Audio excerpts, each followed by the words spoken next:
Kisah pemuda kaya yang jadi cleaning service. Episode 40, Yudis, yang melihat potongan kecil plastik jatuh di rambut bahu Rena. Segera saja ia mengambil plastik itu dengan tangannya yang menyentuh, layaknya orang yang membelai kekasihnya. Saat itu pula, lewatlah Kenshin di depan mereka. Kenshin yang melihat itu, jadinya, agak gimana gitu. Tak disangka bertemu dengannya lagi. Ia pun hanya tersenyum kecil memandang wajah Rena. Melihat sekilas pria yang tersenyum padanya, hatinya tiba-tiba bergetar dek-dek-dak-dik-duk. Ia bertanya siapa itu tadi. Siapa ya dia? Sepertinya pernah melihatnya. Dan Kenshin pun semakin masuk ke ruang hingga tak terlihat lagi. Setelah Kenshin masuk, petugas loket pun keluar. Melihat hal demikian, Yudis pun menanyakan perihal kepentingannya kembali. Bagaimana administrasinya? Berhubung admin itu belum masuk pos loket kerjanya, petugas itu berkata, "Sini mari saya jelaskan mas." Sambil berjalan petugas itu langsung saja ikut duduk bersama. Di depannya ada Rena dan ortunya. Si Yudis sendiri bersama temannya ada di samping. Lalu ia menjelaskan, "Maaf nih ya mas, untuk administrasinya, termasuk semua biaya dari mbahnya, yang dirawat inap di sini dan sebagainya. Semua itu tidak dikenakan biaya apapun. Gratis." Lalu Yudis pun menyela, "Tapi mbah saya ini bisa bayar. Ini bukan masalah bayar atau tidak mas. Tapi semua ini sudah masuk dalam perjanjian. Semua pasien yang menjadi korban dari peristiwa kebakaran itu, hal yang menyangkut keuangan sudah ditanggung oleh suatu perusahaan besar, termasuk seluruh karyawan yang ada di perusahaannya mbah ini." Lalu Rena bertanya, "Perusahaan apa itu ya mbak? Lalu siapa pula orangnya?" Petugasnya menjawab, "Maaf ya, kami ini tidak dalam kapasitas untuk menyebutkan siapa dia. Yang jelas yang bersangkutan tidak mau dipublikasikan namanya." Rena yang bertanya dengan mimik penasaran banget, siapa nama orang itu, tak mendapat jawaban pula. Akhirnya mereka pun membawa kembali surat itu. Dengan rasa tanya yang tertinggal, mereka pun bersiap jalan untuk kembali pulang. Kenshin, yang berada di dalam, segera saja ia membuka program komputer dengan menyentuh beberapa kali dengan jari telunjuknya.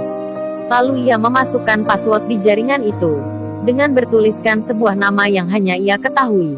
Kemudian ia bicara pada Bu Sulastri sang pimpinan, "Ini sudah bisa dioperasikan lagi Bu.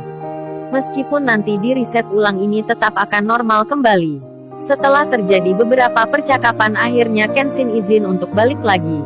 Saat akan berjalan, Bu Hana, dokter yang memberi dia uang 50.000 di waktu kemarin nampak berdiri di samping pintu.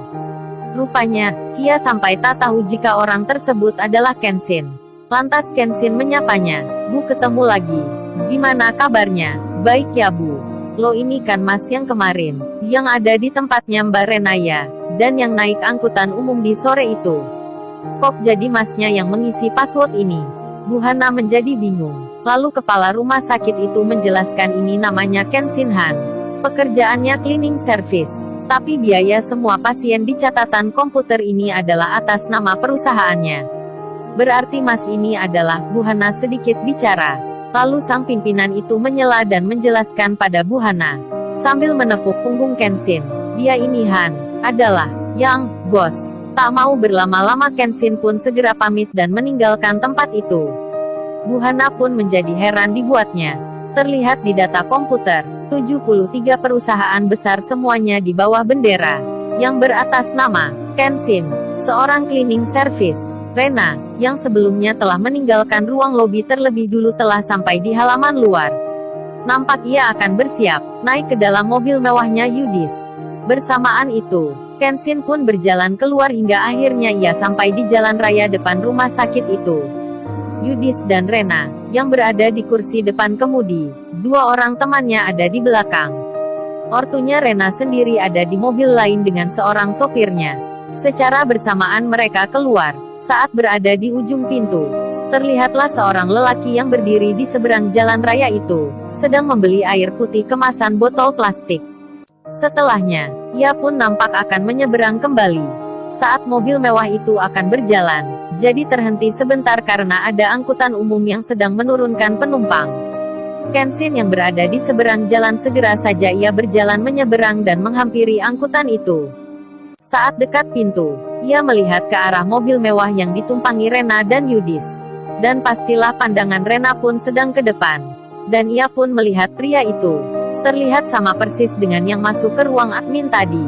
Jantungnya berdebar lagi saat melihat sekilas wajahnya. Kali ini lebih cepat. Lalu diperhatikannya karena tak seberapa jauh. Dan terlihatlah dengan jelas.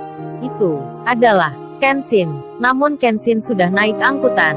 Dan meninggalkan rumah sakit. Rena yang perasaannya sedang dek-dek-dak-dikduk. Menjadi berpikir, berarti, dia adalah seseorang yang tak mau disebut namanya. Lalu, bagaimana kisah selanjutnya? Subscribe channel ini, untuk episode berikutnya.